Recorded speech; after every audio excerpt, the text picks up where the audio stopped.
Loyalty. It's the holy grail for marketers, a deeper form of engagement in this age of fractured media and diffused attention. The Pacific Northwest's propensity for community building may readily engender this deeper form of relationship. Think RAI, Powell's Books, or even your local farmers market. We'll speak to two visionaries on how they've successfully built loyalty around their brands. Then we'll consider whether there's something in the water here in the region. Why do we have such strong communities of fans? What are the larger lessons in how we grab someone's attention and create a relationship for life? I'm Hanson Hossain. Welcome to Four Peaks.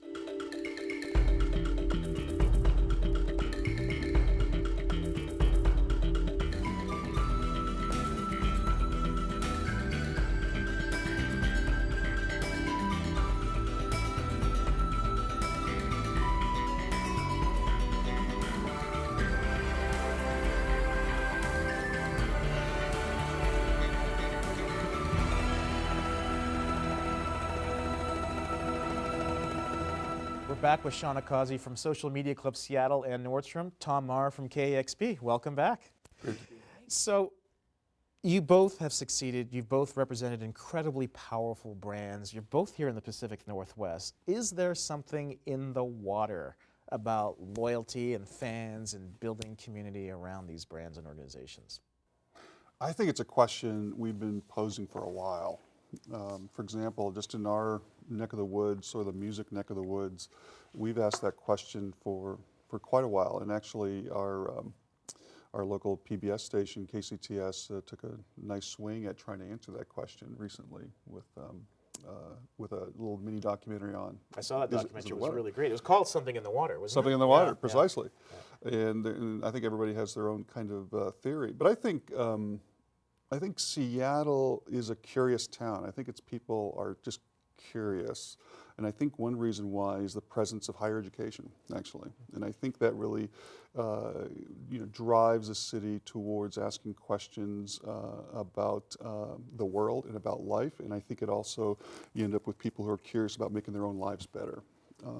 What do you think about that, Shauna? Because I think that's true. I mean, Seattle and Boston are seen as the two most literate, well-educated cities in the country.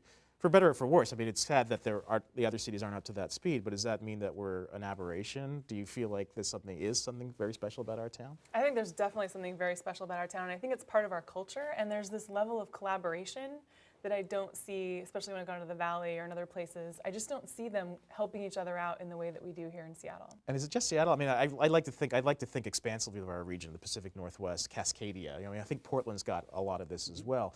What is it about? Why collaboration? Why here? Is it just the rain? You know, I think the higher education is a great point. I think that, from traveling around, each city seems to have this culture for different reasons, and I really don't know the reason, but I definitely see it in technology in the startup world here in Seattle. I mean, and you would like to think that, when New York, I mean, I've lived in New York, it's a very competitive place, and in many ways that tension leads to amazing things, and some might say the same thing in Silicon Valley. With that absence of tension, with that ability, there's this sort of notion that we should just all get along and collaborate. Does that serve us well, especially when we're looking at building these powerful brands that are built on loyalty? Well, I think there's the competitive spirit and there's also the collaborative spirit, right? And I think our community has really proven how it can collaborate quite well. Look at the University of Washington, for example, and it's countless collaborations connected to this institution. And I think there's actually an increasing expectation among our donors to collaborate because, for example, we're working on building a new home at Seattle Center. And in talking with members of the community, artists, donors, there was a strong expectation that we partner because we thought this new home could have a learning strategy to it. But they were quick to say, you don't have to build it yourself. Find others that you can collaborate with, and you'll generate impact that the two organizations otherwise wouldn't be generating. So I think it is a collaborative town. If that's the case, then, does it really matter whether it's for-profit or nonprofit? I definitely think it does, and I think where it's most exciting oftentimes is the nonprofit world because you can do things, you can just have such a great impact in a life-changing way. But I see this level of generosity here that I also feel like I don't see in other cities, and I think that that's part of it too. Is that a luxury? Is it just because we can afford to be generous, because we have Microsoft and Amazon, we're well paid, we're well educated, we're well fed, that we can do this, and this might not necessarily apply to sort of Rust Belt towns where they're trying to figure things out economically? I think there is a pioneering spirit. I think folks in our neck of the woods really want to make their own lives better. They wanted to enrich their own lives. They want to discover. I think one thing that we've kind of figured out here in the Northwest is education matters, discovery matters, culture matters, and actualization matters. It's clear to me, like, you built this incredible institution that's unique. So it means that, I mean, even if you got like an incredible offer from somewhere else, another radio station in New York to work with Howard Stern, for example, you would never be able to replicate what you've done here at KXP, so you'd never want to go. In your situation, Shauna, I mean, this is collaboration. You are collaboration. You're about community. You're doing social media. You're working with nonprofits. Even at Nordstrom, you're looking at using social media and connection and community there. So how do you go anywhere else? I always thought I would move, and I really just love this city. I love the people here, and I love the collaborative spirit. You had the opportunity after you left Comcast. You were consulting with Google. You're spending a lot of time down in the Bay Area. You had job offers there. Why didn't you take them? Yeah, it was really the people here in Seattle. I mean, I do like sunny weather, but really I love the spirit that we have here in Seattle, and that's really why I would never move. It's part of your life, and you have the community, and it's hard to move. What do you think, Tom? Well, I do know that this is a curious town, and with that curiosity also comes, I think, just increasing expectations from those who we serve. And I think that's a characteristic of our community. It's not just going to to Starbucks to get a cup of coffee. It's the expectations we're placing on Starbucks. I think it's a very challenging. You're doing okay now, but I'm expecting more, and I think that keeps us on our toes. And that's precisely what's not going to get us stuck, because those expectations rising are going to keep us really on our toes. Well, that's really interesting. So that means that we can still aspire to being excellent without necessarily having to have that competitive edge, and be collaborative and engender that loyalty, but still be good, really, really good, right? And not mediocre. Once you stop making a difference, then it's time to go somewhere else or do something else. We're thinking about KXP as a unique institution. Some real loyalty towards retailers like REI, Amazon to a certain extent, but definitely Nordstrom. Is there something unique about our region that has engendered these institutions, these retailers, and the relationship that customers have with them? Or is this something that can be replicated anywhere? Yeah, I think that I see it a lot in social media, and not necessarily a retailer, but I just was able to help with a project that King 5 did, where we created this news site, and the way that we did it was through a co-creation project. We invited the community in, and we created this news site together. We had a hackathon, which means inviting technology folks in, and coded the whole website and created it in a weekend. They're trying to find this new news model of curation using, powered by social as well as other sites. And it's really, they want to bring in other news sites too. So again, it's that idea of not just using your own site, like it wouldn't just be King 5's news, but they wanted to bring in the West Seattle blog and other local blogs. And I think that project itself, for me, embodied what the city is about. The fact that the #1 TV news station would decide to co-create a project, inviting other people in when they're already doing a great job. And I think that those type of ideas, for me, really stand out as sort of what Seattle's all about. And does that apply to these retailers as well, the REI, the PCCs, the Nordstroms? I think, one example that we talk about a lot is Starbucks, and they do a great job with their My Starbucks idea. I am a fan of My Starbucks idea. I think they do a great job of saying, hey, what should we do? And then you can vote on each other's ideas, and we'll look at implementing them into our stores. So that same ethic that drove this King 5 collaborative project is the same ethic that drives, say, Starbucks' social media strategy then? Is that what you're saying? Well, I think some of the same ideas and principles apply as, now, hey, we can listen to customers in a new way. Let's figure out what they're saying and actually make real change happen inside the company. You also have to be comfortable with a little bit of lack of control. Yeah. And I think that's a new sort of requirement for, I think, today's leadership when it comes to online, culture. You can't control it. So back in the day when we were just a radio station with a transmitter, we select the songs. You guys stay over there, we'll be over here, we'll do our work. Now we've got people who are taking KXP-based content and shipping it to people. We have no idea where they're taking it to. And you're creating we have to be comfortable with that. As a matter of fact, we encourage it. And you're creating incredible content. It's not just the songs that you play, but you create stories, you do documentaries, and that's part and parcel of you being a content creator. And you're absolutely right. I mean, you actually have to be accountable and recognize that there's a transparency and a lack of control over what happens to it afterwards. How comfortable are you with that? Well, it took a little stretching, actually, because, 10, 11 years ago when we were starting to do a lot of streaming, we started getting, not only requests for, Black Sabbath from Ballard, but also from Indianapolis. I'd request Black Sabbath. I'm a big Black Sabbath fan. I don't know if that's not cool or not. But. Black Sabbath rules, let's all remember that.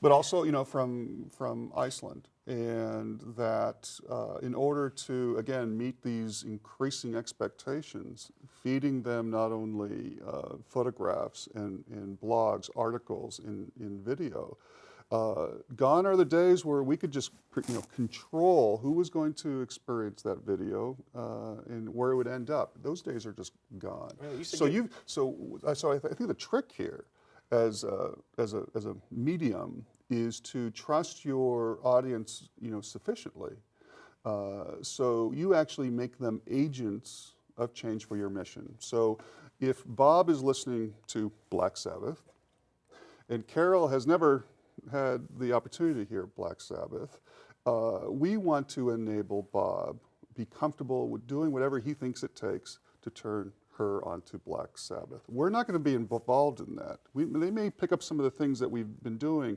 with Black Sabbath, but it's Bob becoming an agent of our mission. He then becomes a representative, an agent of KEXP, and we're not controlling any of that. And I find this very interesting because at the heart, and you've mentioned this a few times, I think obviously Shauna does it with social media, the changes in the technology, and in your situation, the streaming media. And in fact, you're talking about people requesting from Iceland songs. I mean, are they requesting Icelandic musicians? Who are they requesting? Oh, this is where it really gets interesting because and we were able to actually travel to Iceland last month. We spent a week there. We captured about 40 live performances to bring back to our audience, but also to bring Seattle artists to Iceland. We're the president of Iceland on our. Do people want to listen to Seattle artists in Iceland? You bet. And people in Seattle want to hear artists from Iceland because they're curious, because they want to discover music, and music makes lives better. I don't think Clear Channel would agree with you. They'd want to put Justin Bieber in the top 10 musicians, and those are the sort of that universal harmonic, I don't know what. Yeah. But you're saying that the people actually want those alternatives. They want that diversity. Oh, they really do. And it's really difficult to keep up with because it's three-dimensional interest, right? It's not just one thing. It's not only the genres of music. It's the artists. It's the countries they're coming out of. There is so much music, and music has so many dimensions to it. And if you're in the business of getting people to discover music, man, is it getting very interesting, very complex. So yes, we do make the effort to pull up our bags and go to Iceland for a week, just so we can get folks to discover music they're not otherwise going to discover. Shauna, when I think about this, you think that when you want to reach more people, especially when you think about social media, that you need to be as inoffensive and universal as possible in the content and in the voice so you can get as much appeal as possible, especially if you're going beyond your region. And it seems to me that, for example, KXP has been able to take that sense of place of this region and incorporate that into that brand and make people actually connect in a more loyal way in community building. When you think about reaching out, whether it's with an organization you're working with or a nonprofit, how important is it to that sense of place? Should you go more universal, or should you be very specific in your voice? I think you can go either way, but what I love about KEXP is what you stand for, and then aside from that, you also, and with music inherently, you stand for so much more than just KEXP too. So I think there's that idea of either if you're niche or if you are more mainstream, how do you tap into those deeper passions and allow fans to celebrate and experience with you as part of it, or how do you help them do it even without your help? Is that an important lesson then, that any organization that wants to engage in this new system has to know what they stand for first and foremost. Because if they can't really believe in that and have that passion for their own mission, they're not going to convince anybody else of that either. I think that's exactly it. Yeah. If I could touch on one thing, I think you're right. I think the organization has to understand and embody the values, the key values for that organization. One of them at KXP is all good music deserves to be heard. Well, that's something we care about as an organization. Well, if that's something we care about, then that means we just can't play the hits. That means we got to take on all this work to bring all good music that deserves to be heard to people all over the world. That's a tall order. So authenticity. We were joking earlier that your authenticity has to be authentic. You just can't fake it because people are too smart, especially in our town, where they can quickly sniff out disingenuousness. So your organization has to be very true to mission, very true to the work, very trustworthy. And very authentic. Sir, it's a key ingredient to, I think, success in this town. So Sean, as you're keeping all these offers at bay from all these other places, when you're looking at the organizations that you do want to work for, do you actually look at their mission and feel like, can I have a relationship with this organization? When you looked at Comcast or Nordstrom or Fox, or whoever else you work for, is that important to you, that sense of mission and your connection to it? It is. It's really important, and it really goes back to the company values and what does the company stand for, and thinking about working in a communications field for a company, can you go out there and help that company, and can you feel good about standing for that? I think that's really important. Do you ever feel like, so you actually want to believe in that company so you can speak authentically about it, right? So I want to be passionate about the company that I'm helping or the nonprofit that I'm helping. Have you ever lost that passion for a company where you feel like you had to move on? You don't have to be specific about the company itself. I haven't. I've always just had the chance to have a new adventure. And I think that that's a great place to be, and I just feel so thankful personally for that. But one thing that I would say that is interesting about Social Media Club Seattle, we've sold out every event now, and we're the strongest chapter. There's chapters all over the world. And the motto is, if you get it, share it.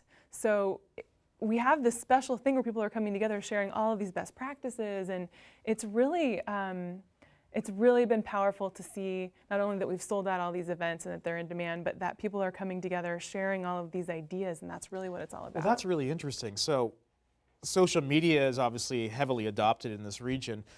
There's a passion about, people want to know what those best practices are. Does the fact that we are considered to be a highly technologically savvy region play into our ability to use these tools to create this loyalty and these connections? Again, it comes back to the pioneering spirit, the curiosity of this town, and I think meeting these rising expectations, it's a great place to be if you're also able to identify opportunities to apply technology in relevant ways. This is an amazing town.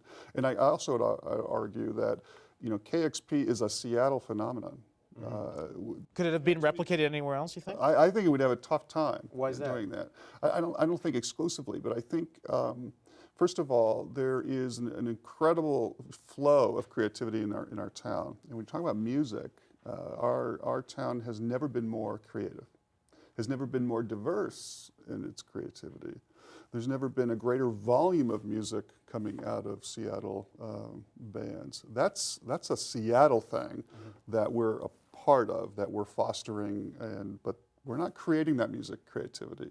It's organic to our community. So when you look at say maybe the three primary ingredients for KXP and its success, what would they be, and how important was it that you were here for that success to happen?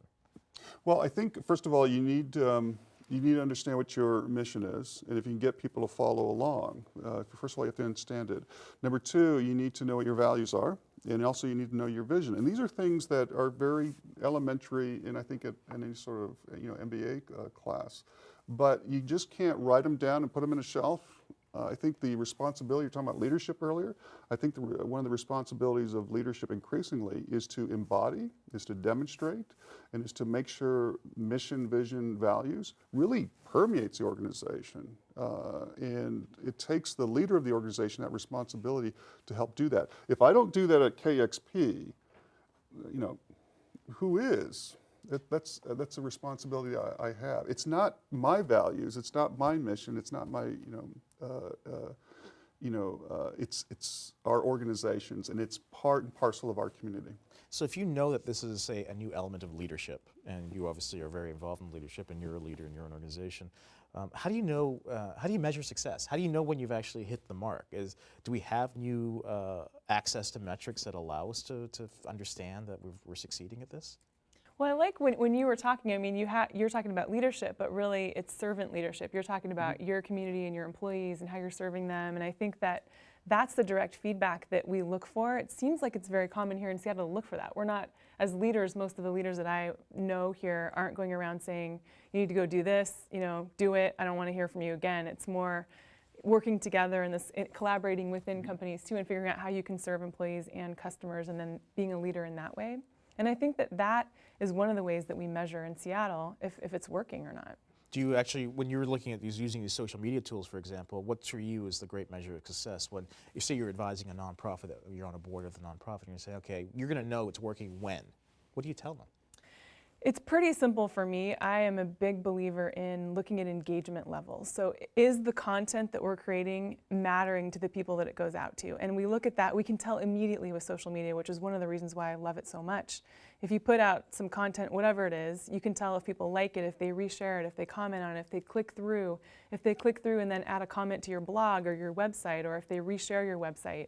Do they make a sale once they click through? There are so many different metrics that you can immediately see. I mean, 10 minutes after you put something out, you can see if it's resonating or not based on your baselines or how much usually is resonating. And then you can look at the competition and see how you're doing compared to them.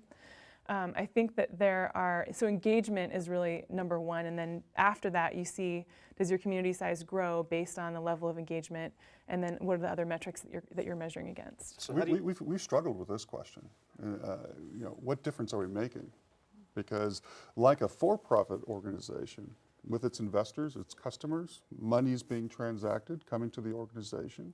The organization then has an obligation to bring a return back to its community or shareholders. Same thing with KEXP. We're getting resources, funding from the community, and our obligation is not just to bring X number of songs to X number of people, it's to make a difference. It's that impact. Impact is the return. That's really hard to measure, though, isn't it? Difficult to measure, and we've been taking a few new swings at it back at the shop. For the first time, we conducted a survey, really asking our listeners, not so much about what you listen to, how much you listen, when, etc., is what difference do we make in your life? And we asked a metric for that. Well, the one thing that we did do is ask them, well, to what extent does KEXP generate impact in your life? What difference do we make in your life? We found out some really cool stuff. We found out that, among our core listeners, 80% of them think we make a difference in their life and actually help them evolve as a person, as opposed to other people, not KEXP listeners, saying that only 30% of them actually think their favorite source, whether it's Pandora or another music station, makes that kind of difference. That's great to know, but now you've got the baseline that you were talking about, and we just can't rest and just roll in the clover all day long after we do some work. This is unceasing. The mission is unceasing. So then we have to figure out strategically, well, how are we going to bring even a greater return to the community, even more impact to the community? And it's an exciting time to be in media because now we have tools to guide us and foster greater understanding of what difference, what the hell does all this make in the community. So as we look at this very quickly changing landscape where community matters, where the social tools, Facebook and Twitter, does that mean as we're looking at how we engender this engagement, how we measure it, do fans matter more than ever?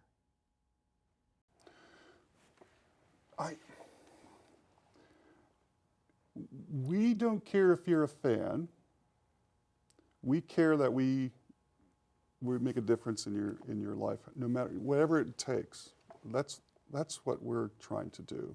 And if you're just thinking in terms of, okay, we're just going to create a fan base and call it good, I think you haven't gone far enough. I think you've got to figure out what difference you're making to that fan base. That's the really, again, sort of the holy grail, this trust, bringing back impact to the community. Shauna, for you from a nonprofit, especially from a nonprofit point of view, I imagine, how would you qualify this? Yeah, I mean, it's something that kind of goes back to your book, Hanson, is how do you tell your story and get people to come alongside you in your journey? And I think, so it seems to me that for nonprofits especially, the relevance factor matters. Like, how relevant are you to me, and then like, what does that relationship look like? You know, are you a friend? Is the nonprofit a friend to you, or do you feel like you have some kind of connection to them? I think this is a good place to leave it. Ultimately, this is not about fundraising, making money, being competitive. It's about collaboration and friend-raising in many ways. So I think we've actually covered it pretty well. So Tom Lara, Shauna Causey, thanks for sharing your lessons on loyalty. We invite you all to extend your reach by connecting with us on Twitter with the hashtag 4PeaksNW. You can also follow me, HRH Media. I'm Hanson Hossein. See you next time for another episode of 4 Peaks.